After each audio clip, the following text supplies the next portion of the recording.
What if a coal executive order wasn't just about energy? What if it quietly triggered a revival in American steel, the backbone of manufacturing, infrastructure, and national strength? This week, the White House issued an executive order that puts coal back on center stage. But there's a powerful twist you might have missed.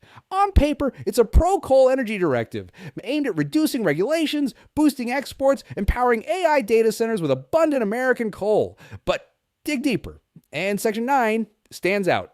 It directs the Department of Energy and the Interior to evaluate metallurgical coal, the kind used to make steel, for designation as a critical material and a critical mineral under U.S. law. That's a big deal. Why? Because when something is labeled critical, it becomes a national priority, eligible for fast-track permitting, funding, and investment. This isn't just about lighting homes. This is about melting iron. Steel production is the quiet beneficiary here, especially domestic steel, which relies on metallurgical coal for blast furnaces. With coal's new protected status, U.S. steel makers may get easier access to raw materials, lower input costs, and regulatory tailwinds. Combine that with tariffs, reshoring, and an industrial policy wave, and you've got the recipe for an American steel revival. This executive order supports the upstream, coal, but it could supercharge the midstream, steel. So who stands to benefit?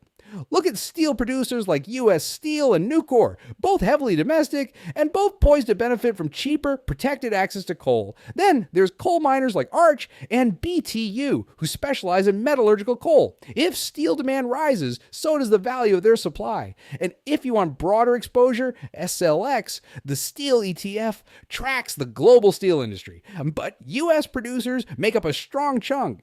This is what White House wealth does. We don't just follow the headlines. We follow the hidden signals inside the policy. Subscribe for weekly briefings like this because DC doesn't just move votes, it moves markets.